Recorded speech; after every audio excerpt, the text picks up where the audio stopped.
Welcome back to RXMuscle's Iron Road to the Olympia 2019, brought to you by Chemical Warfare. I'm Dave Palumbo, and today's guest is our Arnold Classic men's physique reigning champion and good friend to the show, Andre Ferguson. Welcome back. What's going on? What's going on? You got a lot of momentum going into this year's Olympia. You're the Arnold Classic champ. You probably have more combined wins than all these top 5 guys over the last couple of years. We know there was a little hiccup last year at the Olympia. Aside from that, you've been pretty much perfect leading up to that. That's got to be a lot of confidence for you going into the show. Yeah, last year was a freak accident, whatever, with the injury. But we're not really worried about that at all, man. We're just looking forward to this one. We bounced right back with the same old. Last year was an aberration. Everybody knows that, Dave. Yeah, I know. I remember. I mean, I heard the story from you, and it's a legit. Some people make up excuses, and they're full of crap. I mean, you had a legitimate problem go on, and we didn't see the best Andre Ferguson, which I would have to believe would make Brandon Hendrickson, the reigning champ, a little nervous. But when I had him on the show, he didn't seem to, he felt like you weren't even a factor anymore. He already passed you, and you're in his rearview mirror. That's how people always think, but. Yeah, people can think I'm in the rearview mirror all they want to, man. Everybody knows when I step on that stage, I'm a threat.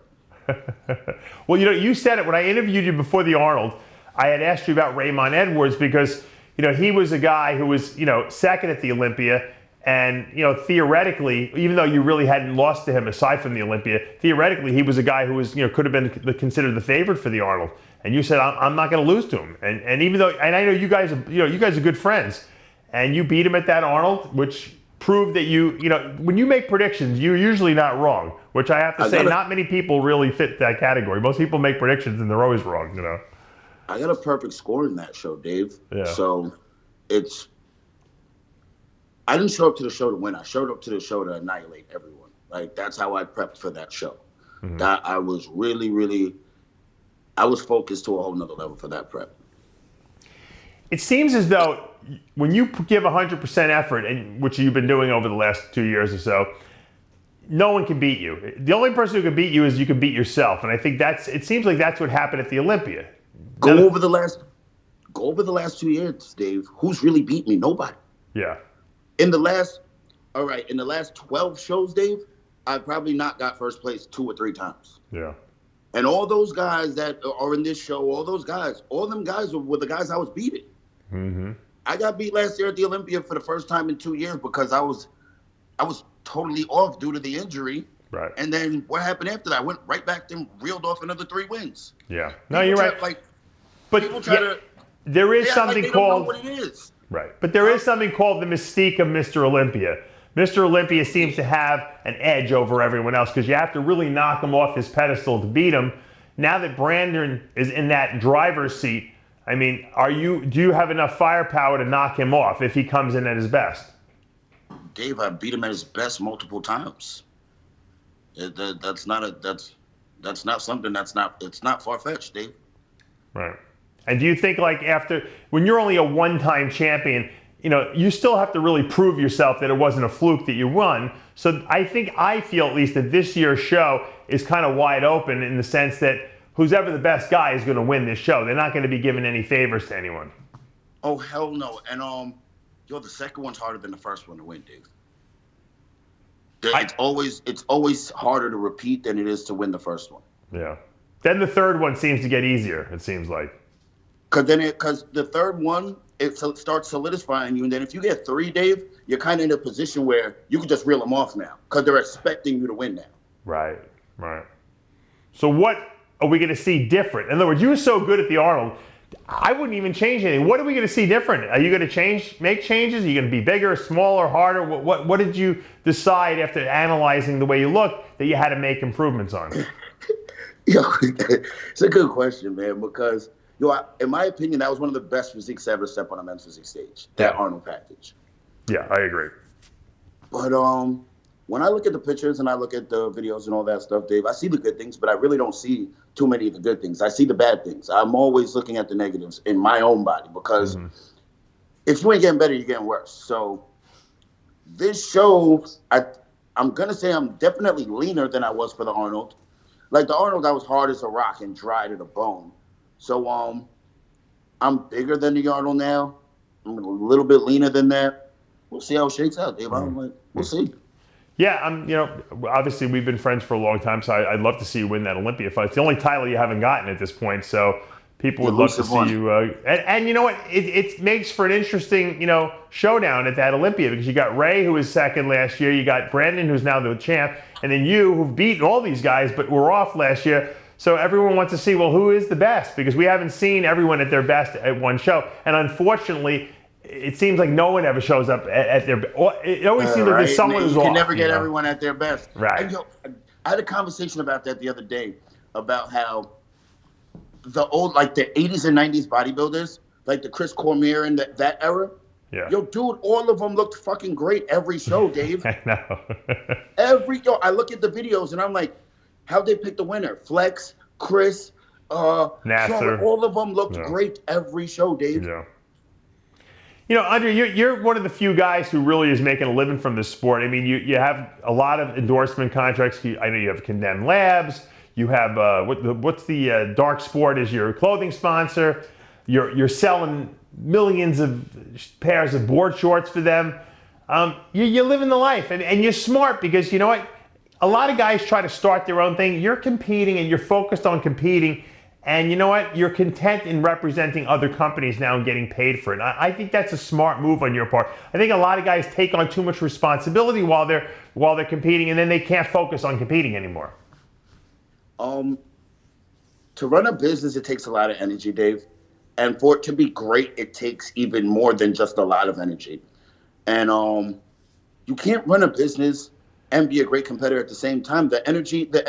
All the energy is not there, Dave. You got to focus one way or the other. Right. So even with like Dark Sport, why start my own clothing brand when they're basically, I can drop a signature series through them and they do everything for me. Like, I don't have to sit there and be mailing packages out at FedEx. I don't have to. Exactly. I don't have to hold the inventory. I don't have to go deal with all the samples. Yo, dude, they send the samples in. They send them to me. They tell me what do you like? What don't you like? All right, cool. All right, cool. Boom. We're in production. It's that simple. Right. With the board shorts, I tell them, these are the colors I want. This is the way I want it. Let me see the rendering. They show me the rendering. The rendering looks good. Cool. Send it to the samples. The sample comes back. The sample's good. We're good. Wow. And the good thing is, what you do is you kind of debut the newest, board short they're coming out with. So you get the prototype, you wear it on stage, everyone sees it, now everyone wants it. And so it kind of sells. They really have worked you into their sales program very, very strategically. They know what they're doing over there, dude. Yeah. They know what they're doing over there. I like it, though. It's like if Michael Jordan puts on a pair of new Jordans, who's not going to want to buy the Jordans after that, right? This is true, because that's how it went. When he was playing every Jordan he put on, everybody wanted it right after. Right, exactly. So same thing with LeBron James. I mean, everyone wants to wear what the superstars out there are wearing. They're not running a business, Dave. Yeah, right. They're not right. You don't see Michael Jordan trying to start up a Nike. He's content. He's getting paid well, and he's like, I'll hawk your shoes for you. Just pay my pay my bills. That's all. So that's basically how I look at it. Let's look ahead to the Olympia 2 weeks from now. Are you guys going to be involved in the press conference again like last year? I don't know, but obviously there's not really much to talk about in the press conference. Yeah. Me and Brandon ain't got issues, so it's nothing personal. So I think this year's press conference is going to be the most boring, because in 212 everybody kind of knows Derek Lunsford's going to win by a landslide. Right. Like, it's not even close, in my opinion, unless Hadi jumps in that division. Right, unless he jumps. If Hadi don't go 212, Derek's winning by a landslide. Right. So, Classic, Physique, they're all cool with each other. Like, they act like nice guys to each other.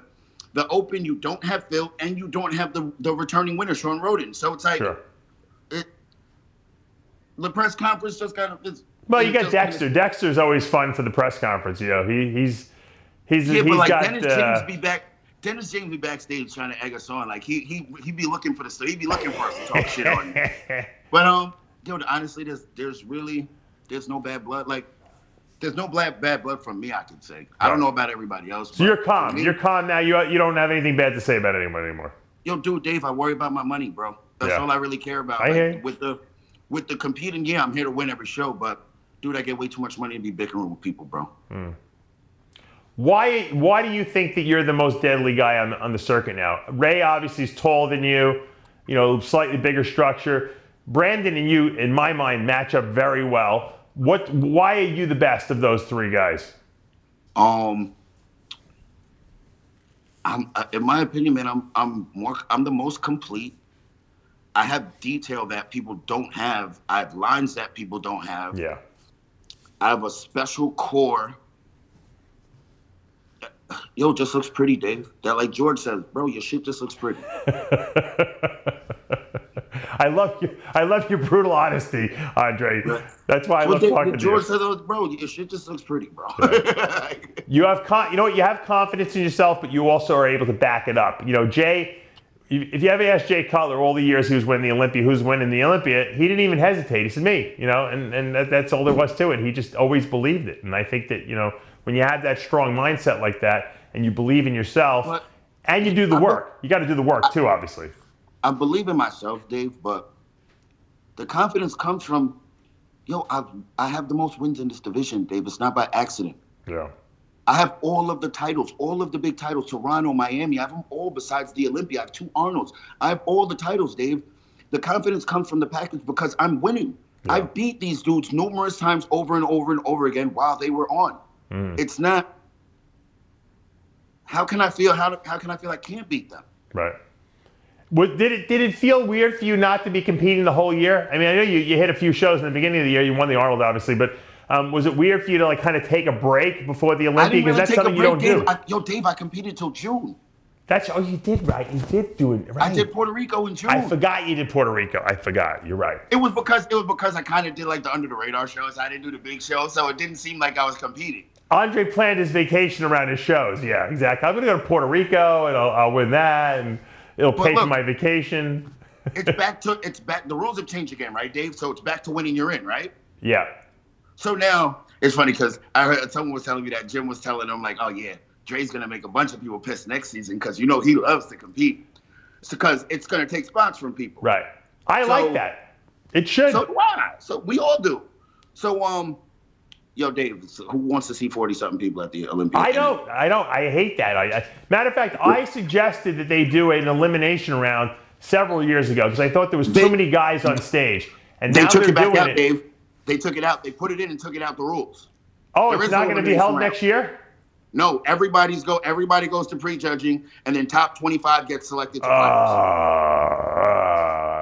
And now look, Dave, they're no longer paying for anyone's way to the Olympia. Everyone in men's physique has to book their own way to the Olympia, and the top 25 gets reimbursement. They should only reimburse the top 10. That's what I believe. Because then we'd get more money, and the per diem checks would be, and the per diem money would be better. If you can't be top 10 at the Olympia, you shouldn't go to the Olympia. That's what because you're taking up space on the stage as far as I'm concerned. Because you know what happens, Andre? Then the judges feel obligated to call everyone out. And the truth is, when I competed in the 90s, if you weren't top 15 at the Nationals, you didn't get called out. Even at Nationals, I know that you didn't even do. You went home. You did a quarter turn and you went home, and there's nothing wrong with that because this is the top of the top. And same thing at the Olympia, the creme de la creme. If you're not top 10, go home. If you don't like it, then don't show up at the show. You're going because it's prestigious, but that doesn't give you the right to have to.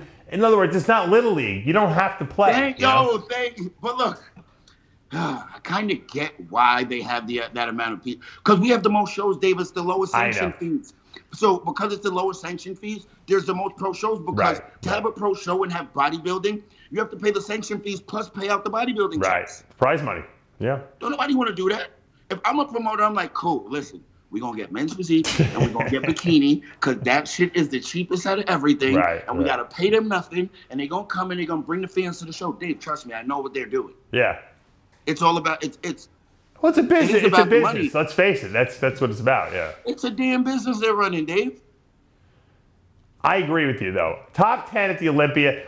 And if you know what? If you want, that's why I think it's good. You can go if you qualify, but you don't get reimbursed, and we don't pay you to be there unless you make this same top 25. I really think it should be top 10 or 12 the most. Dave, I agree with you. But what I was saying is that now that it's winning, it's in. they added the Arnold to the Australia, to men's physique to the Arnold Australia. Oh, wow. Okay. So, Dave, I don't even care if I win the Olympia, dude. I'm doing the Arnold. I'm doing the Arnold Australia. So I'm not even sitting down after the Olympia. I'm about to do these shows right after that because MK and these dudes, the Korea promoter wants me to come do the show. The Japan, so we gon' me, George and Ray, right after the Olympia, we gonna sit down and start working out how we gonna maneuver the schedule. That's great. That's smart.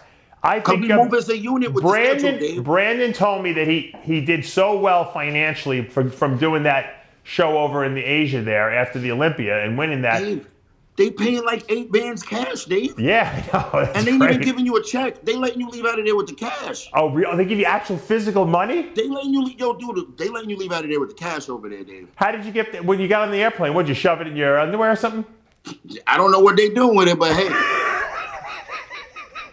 Hey, getting it back, bro. Andre, it's always a pleasure to talk to you. Best of luck at the Olympia, less than 2 weeks from today. We've had you back from the very beginning, and it would be great to see you end the year with a title in your belt. Yeah, we got some little bit of work to do left, Dave. It's not done till we cross the finish line. Yeah. But I love my chances, bro. Love you guys, man. Shout out to Sid back there. I know he's somewhere over there. He's in New York. We're in Florida. Yo, congrats on the other kid, Dave. Thank you. I got can you believe I have 3 kids now? Bro, but like in a blink of an eye, when I met you, you had none. That just tells you how fast time passes, though. My son's almost 4. You had a bunch of kids, a bunch of snakes you had. That's back right. In the day, you showed me all the snakes as a kid. Yeah, and fish. Now I have real kids, so. Are you still breeding the snakes? I am. I have a lot of them. I have probably more than people know because every time you produce new snakes, it can double your collection size until you sell off some of those snakes. But then invariably you wind up keeping the best ones, and sometimes you wind up keeping too much. So that's where I'm at. Yeah, that's where I'm at. Yeah, dude, you love what you love doing. Yeah. So I don't know. Well, yeah, when you came to our studio in New York, I only had a very small collection. My collection has expanded quite a bit since I've been in Florida. So. Oh, wow. Yo, you remember that one time? Remember I brought my homeboy Marcus, and we were looking at all the little ones? Yeah. And then remember your winner pulled one of the big ones out? He was like, whoa, whoa, whoa. Yeah, whoa. oh, yeah. He ran for the hills. Yeah. People have an innate fear of snakes because they don't really know that much about them. Once you start handling them and stuff like that, you kind of get, oh, this is pretty cool. I didn't realize how cool this was, but anyway. All right, well, Andre, once again, thank you for taking time. I know you're very busy training. Keep up the great work. We'll be watching you over. Sid and Chris Aceto will be out at the Olympia. I'm sure one of them will be interviewing you. Hopefully, it will be after your win.